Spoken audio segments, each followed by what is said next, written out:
Hello and welcome to autoX. My name is Karan Mathur and I welcome you all to sunny Goa.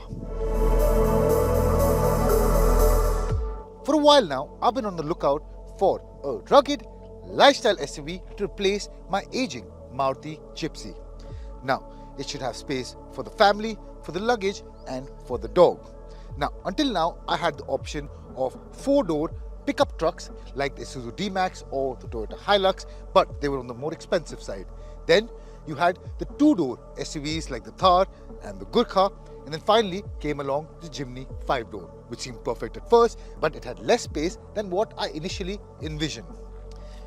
After that, I was desperately waiting for this, the Force Gurkha in its 5-door updated avatar. And today, in this video, well, I'm definitely going to be taking you along for the journey, but this one's not for you guys. I'm going to be seeing if I like the car and if I would like to fancy owning one by the end of this test drive opportunity. So let's get going. Let's see if you and I like what this has to offer.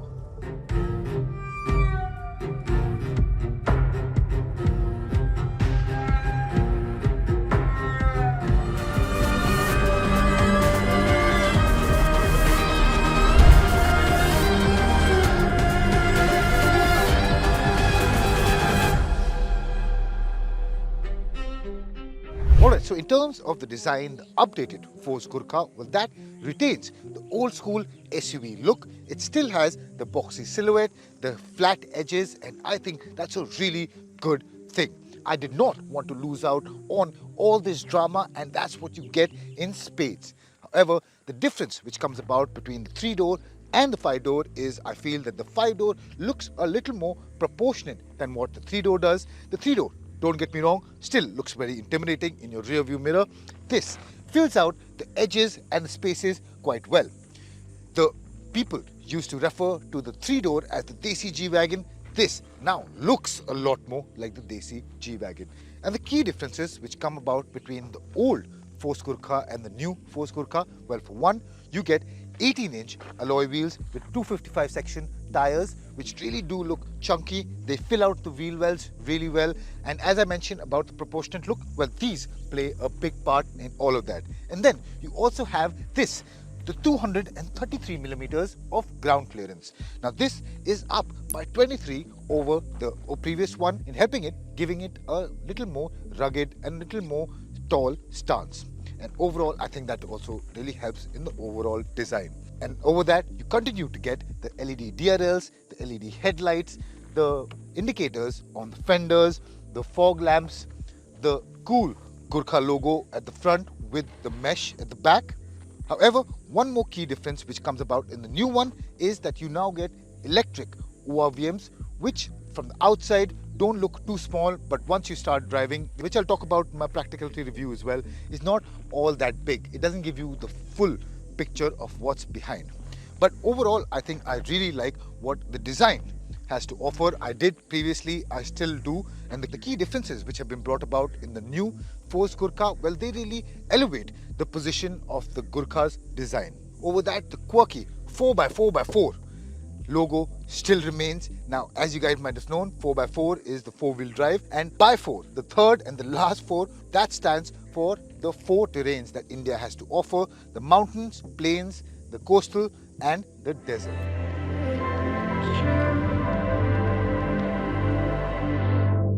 So in my opinion, the first sign that you are getting into a very purposeful car is this definitive thud which the door makes upon opening or closing. It really makes you feel good.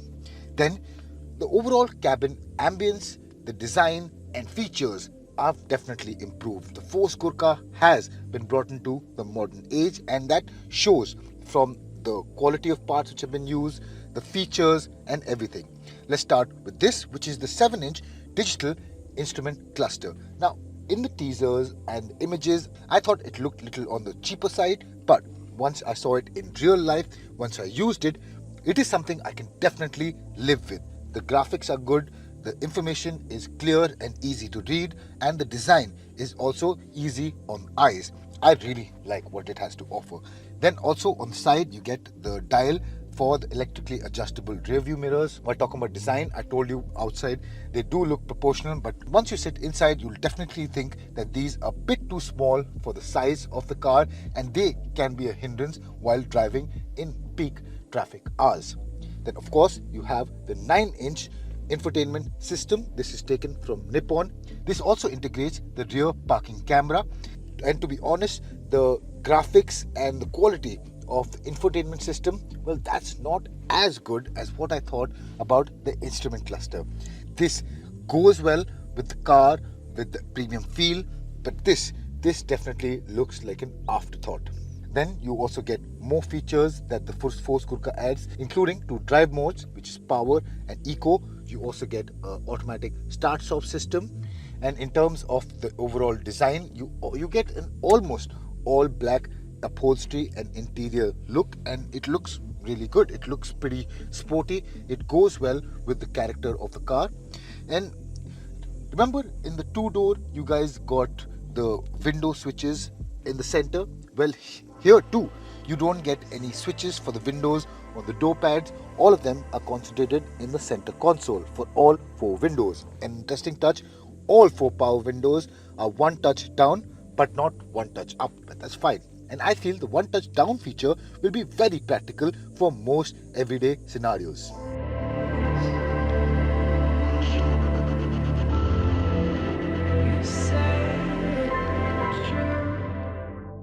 Now, taking the argument of practicality forward, another point which I'd like to add is about the AC unit.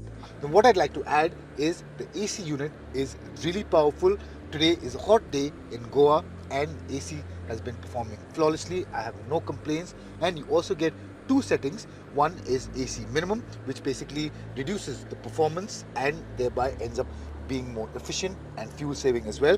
Then you have AC maximum, which basically turns it up to 11, and which will be your friend during days like this.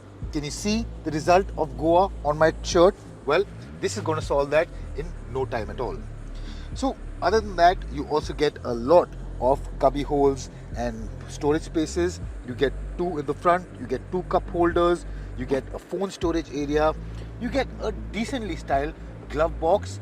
It is not that big, but I think it is better than rivals like the Mahindra Thar. And while the door pads don't have any storage for bottles, they'll be able to keep large flat items with no problem at all. Over that, you also get pretty big, large armrests for your comfort.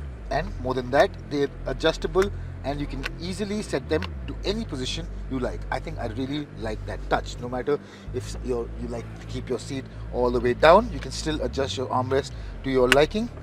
Bring it back up and you can adjust armrest again. So basically it is highly adjustable in many different ways, and that also adds to the whole practicality of the cabin. And that's why I think it is a user-friendly cabin experience for someone who will come into this knowing that they will have to make some compromises over cars which are more focused towards the road. This is an outdoor, rugged adventure vehicle, but still it can do the daily grind quite well.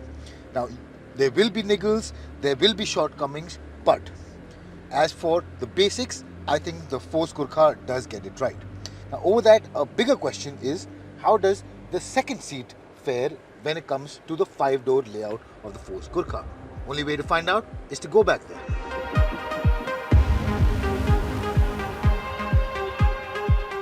In terms of the wheelbase, the 5-door version is 425mm longer than the 3-door version, but still there is a serious compromise in terms of space when it comes to the second row.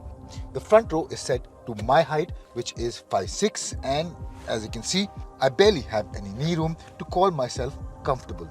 However, you do get features like an armrest, you get charging ports, you get automatic window switches which are on the door pad, and here too you have the auto down function but not auto up, but that's still okay. And you have a few storage spaces like the seat back and on the door pad, but not a lot more.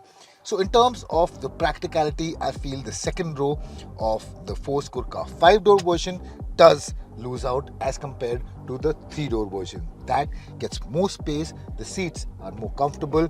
Storage spaces, I feel this has more. The 3-door has none at the back, but you do get charging points in the 3-door as well. But it's a mixed bag, I feel. You get windows for the rear passengers, you get AC vents for the rear passengers, which are also adjustable in terms of the blower speed. So practicality, again, as I said, is a mixed bag. You do get practicality and you do get creature comforts, but space is lacking. That is something you'll have to contend with, and you have to make sure that the rear seat is concentrated for people who are a little shorter in height, or for maybe your dog or for your children. Those are the kind of passengers that will sit here with no issues whatsoever. But what's the third row like? Yes, there is a third row, and let me tell you all about it in just a second.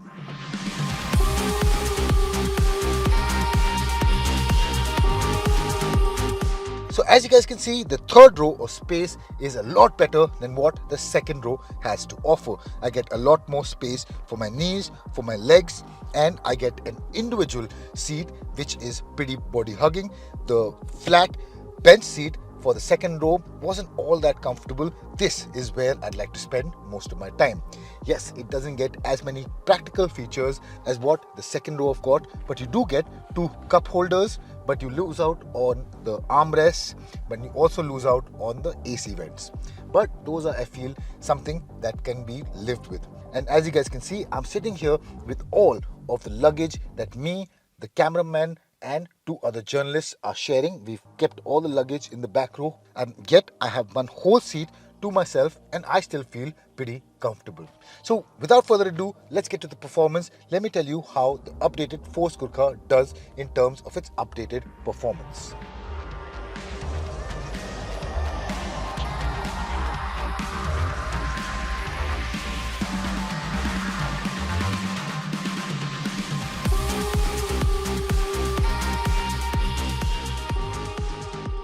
Now, before I get to the performance, let me quickly touch upon the ergonomics, because there is a problem here. Now, the seats, they are comfortable, but the steering angle is not adjustable for reach and only for rake. As a result, I really have to slide my feet forward, and with the clutch sticking out as much as it does, well, it does get a bit uncomfortable to find a good resting position for your left leg when you're not using the clutch. More than that, there'll be a bigger problem for people who are above 6 feet. Now, again, the steering angle is only adjustable for rake, and it is currently set to its highest position. Over that, there is no adjustment for the seat height. So whoever is a taller passenger, well, they'll really find it hard to get in and get out without hitting the base of the steering wheel. But with that out of the way, let's get to the good bits, which is the performance. Now, it gets a 2.6 litre diesel engine which makes 140 bhp and 320 Newton meters of peak torque. Now, this is a derivative of the same Mercedes-Benz OM616 engine, which has been in continuous development with Force Motors. Now, in its latest iteration, well, this is the strongest it has ever been. It gets a strong low-end grunt, and even the mid-end power is a lot more tractable than it has ever been in the previous iterations of the Gurkha. Not just that, you can even feel the peak power coming in around the 3500 RPM mark, and it feels good. Now, this is not a sporty or an eager unit by any means, but it is definitely hardy and it feels that way too. The vibrations definitely have smoothened out a lot as compared to the previous versions, but it does have gruff spots around the edges. What it feels like is that it is a purposeful engine for a purposeful SUV. Now, with the new Gurkha, you get 2 drive modes, which is power and eco. Well, I mostly wanted to feel the full power of the new Gurkha, and that is the mode I kept it in almost all the time. However, thanks to the strong low-end grunt and the flat torque curve right after, well, you really don't have to push this engine to get a lot out of it. Over that, couple that to the auto start-stop system, and it's not really difficult to get the efficiency out of this engine as well.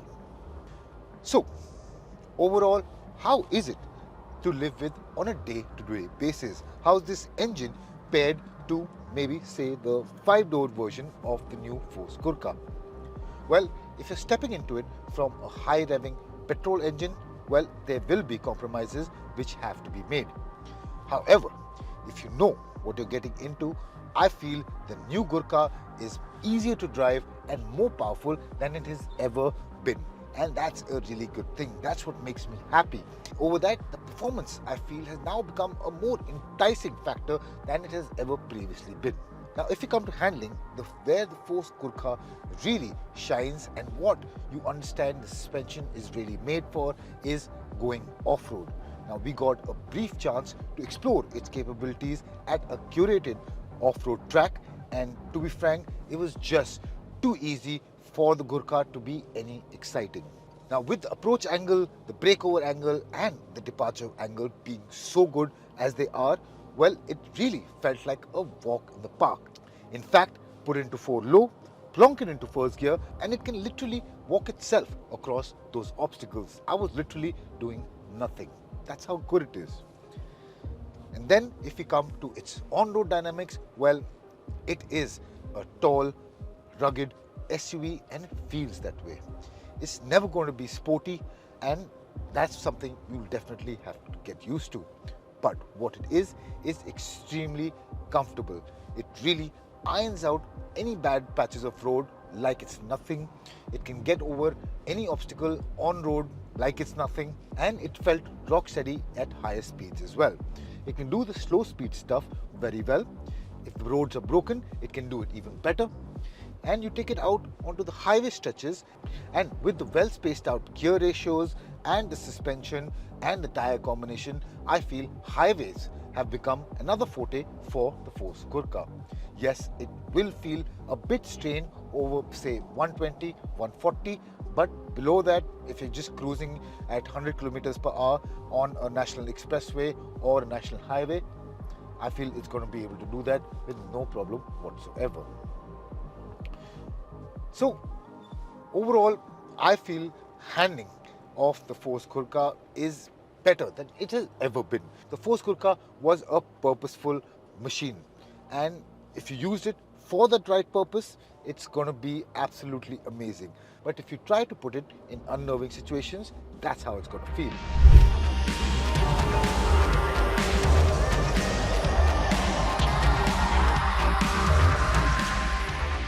So ladies and gentlemen, we've spent close to 8 hours with the Force Gurkha, and specifically in its 5-door avatar. And the question remains, will I, as a buyer, put my hard-earned money down on this automobile? And the answer is yes. Yes, I will. Because it offers the exact kind of niche that I want. This is that kind of niche vehicle. It has the off-road ability, but I'm not going to take it out almost every weekend. Then it has the functionality of the rear doors and windows, but I'm not really concerned about the rear seating space. Then it gets decent on-road dynamics, but all I wanted was a grunty engine and massive road presence. Over that, it gets a much nicer cabin, it gets much nicer creature comforts. Over that, it also has a much more user-friendly presence. So it has come into the modern world, it has become easier to live with, and it has grown in its abilities. I think it is the perfect package for someone who are looking for that kind of package. So what do you guys think about the new Force Gurkha? Will you pick this over the Mahindra Thar or maybe the upcoming Mahindra Thar 5-door? Well, that remains to be seen for us. I'll see you guys real soon. My name is Karan Mathur. Thank you for watching.